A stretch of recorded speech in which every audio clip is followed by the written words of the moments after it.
wherever you are in the world, crypto cowboys and cowgirls, because we pretty much have to be cowboys and cowgirls to ride this bull market. Yes, we are still in a bull market. Um, Let me formally introduce myself. I am Manolo Borgia, the Abundant Alchemist. Um, I am putting my name on here to stamp it because I put my real name behind this brand. I'm not just somebody hiding behind a fake name. Don't want anybody to get that impression. Blippy. We're watching Blippy with my son right now.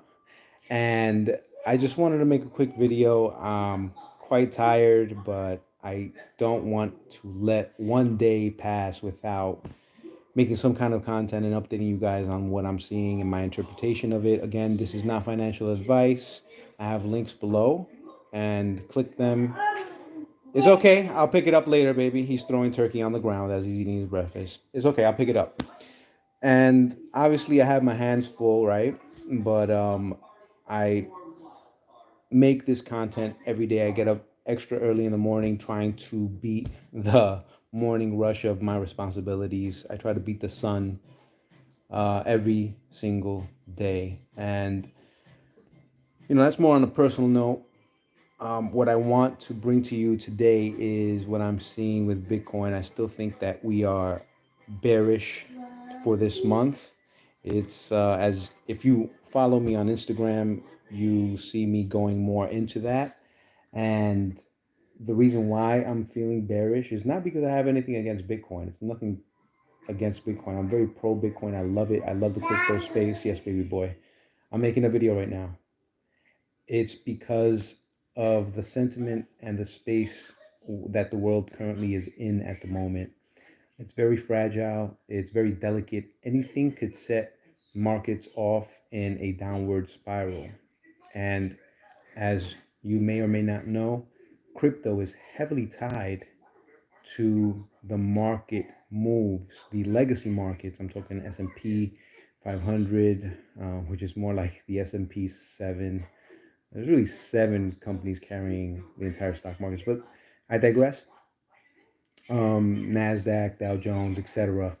And so, being that we're dealing with this debt ceiling coming up October 17th, that the Fed is dealing with, and there's really no clear answer. It's like they're behind a rock and a hard place.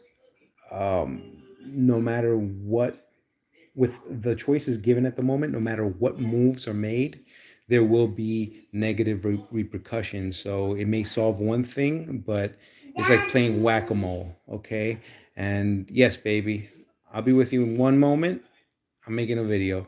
And so um, it's like playing whack-a-mole. They may kill off one. Okay, he wants to go down. This is live, guys. This is what I do. I have responsibilities, but I still bring you content every single day.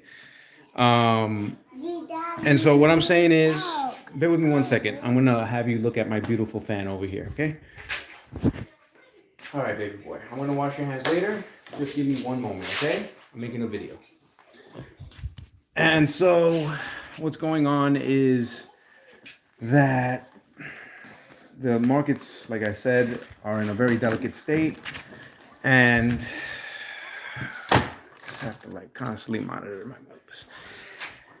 And so, let me regroup my thoughts. Robert Kiyosaki is pretty much echoing the same things that I've been saying since last Thursday and Friday, that he sees this market crash being the largest in history, okay?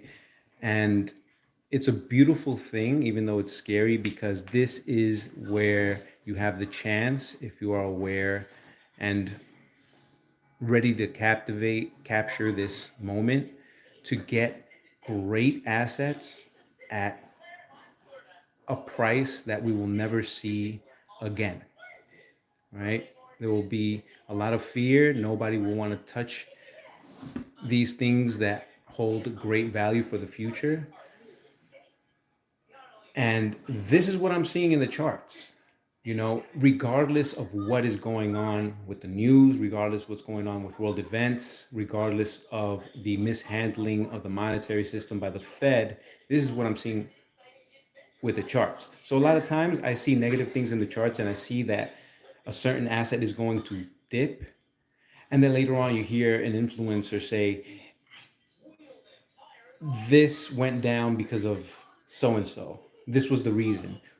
The truth is, nobody really knows the reason, right? That's just given to us to kind of settle our brains because our brains go crazy trying to figure out why something happened. We can't just say that things just happened because they happened. And the fact is that markets, when you get deep into reading charts, it's very mathematical, especially when you start getting into things like Fibonacci.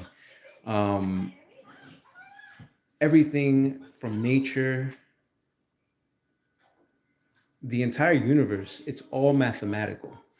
The ratio of how do you say, how one thing correlates with another, your eyes, your nose, it's all mathematical. And that ratio, just a little bit being thrown off, can be the difference between the perception of something being beautiful and the perception of something being ugly, right?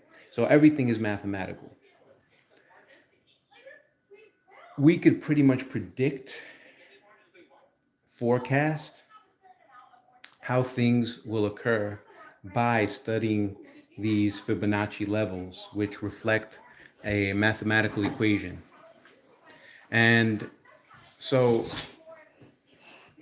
I kind of went off on a tailspin there, but what I'm saying is, what I'm seeing in the charts is being reinforced by what's happening in the world right now. And if you're aware, you could really capture some awesome assets. If obviously not everything is going to rebound the same. Certain assets that are garbage and have been pumped artificially are not going to do as well as something that has true value, right? So that's my take, on what's going on right now. I'm going to get deeper into in my next videos what assets I hold in my MetaMask, and I haven't even thought of selling with these fluctuations. I'm gonna go deeper into what else, risk management. I'm gonna get deeper into many more things moving forward. I'm gonna start a blog, but that's another story. I have links below. One side note, with crypto.com in particular, there's a lot of slippage, meaning that the prices don't necessarily reflect what the charts are saying. And I don't like that for trading. So I just want to be responsible in saying crypto.com is a great platform if you're looking to invest long term and you're not scalping, you're not day trading, that sort of thing, right? That's something that I've learned just through me being active, and it really pissed me off.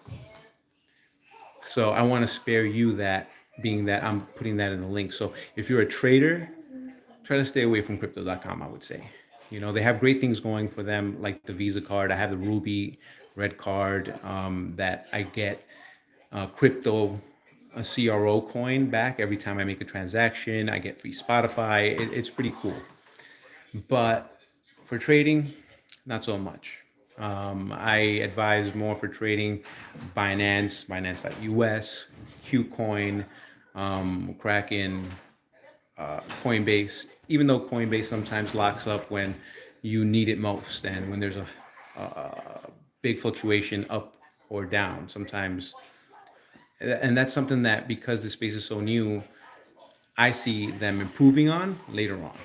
But all right, 10 minutes, I'm out. Please like, share, and subscribe. Have a great one. Peace.